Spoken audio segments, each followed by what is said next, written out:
Good morning guys. Ngayong umaga dito tayo ay magpapakain ng ating mga isda. Ayan, kung nakikita nyo, nandito nakahanda na sila, ready na sila. At ito yung ating, kung natatandaan nyo nung tayo kahapon ng dap niya. So ito siya guys. So teka, wala tayo kasi tagahawak na camera eh. Ang ganda muna natin.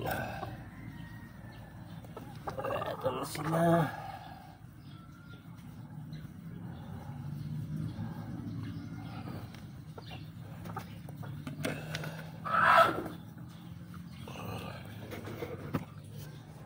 So yun guys, nakikita nyo, tuwan-tuwa sila kumakain. Diba? So kuha-kuha lang natin sila. Yan. Ayan. Kain sila ng live foods. Saya.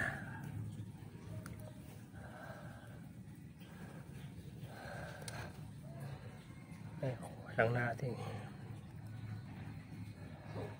Lagyan natin yun. Ayan natin dito guys. Ayan.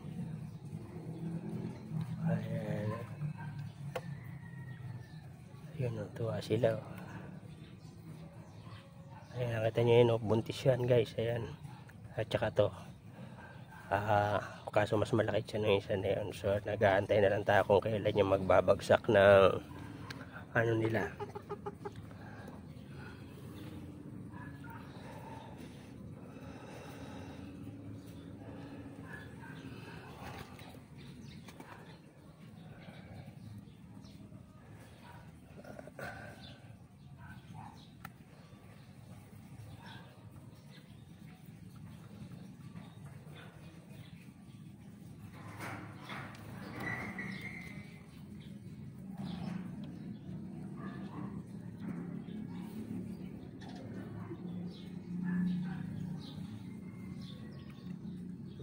Maliliit parang nahiya sumama dun sa mga malalaki. So ayan, bigyan natin sila ang makakain nila. Yan, kagulo kayo dyan. So bigyan natin yung iba nating mga gapis. So yun guys, tapos isa pa pala na ano na rin, update ko na kayo. Ayan, kung nakikita nyo may mga ano yan, dap nya. Yung ibang buhay natin na dap yan, nilagyan ko yung mga yan. Tapos yan, meron silang dahon dyan ng saging. Kasi meron ako napanood na video na isa na nakakapagpaproduce din yung dahon ng saging pagka nagano ka maglalabas. So ayan, so nakikita ko yan na medyo madami, hindi naman namatay yung inilagay natin ng mga dap nya. So ang gagawin ko mamaya, baka dagdagan ko ng dahon yung mga yan, ng dahong tuyo. Kuha tayo dun sa mga puno mamaya. Pero bago yan, tayo ay magpakain na muna. Ayan sila guys.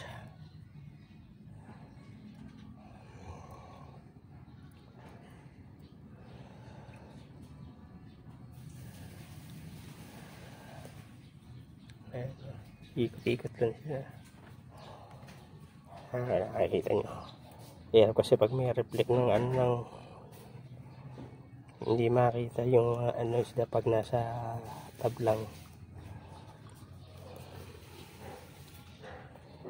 Ayan natin yung ating mga maliliit dito na yung ating ano yung mga gapis natin dito maliliit.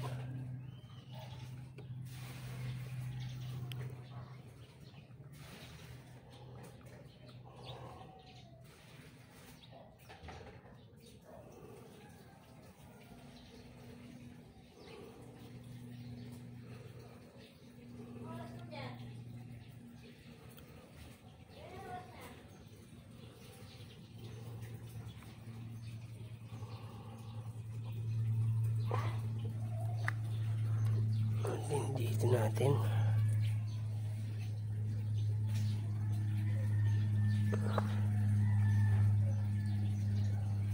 ayun, kakagulo na sila.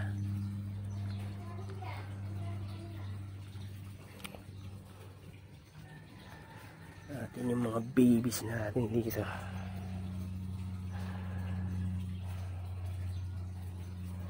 Ayan. Mga red mosaic natin.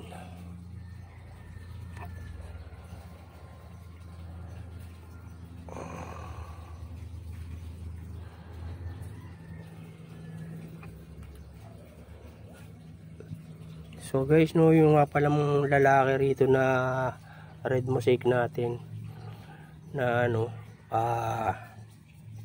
breeder natin, namatay na nga kagahapon kasi napansin ko nga yung parang matamlay. Ayun, natuluyan siya na tsugi. So andyan yung dalawang female. So siguro baka by next week yung nakakross natin doon na kasama nung AFR natin, ibabalik ko rito para maka ano na uli siya. Dito naman natin ipapasampa uli.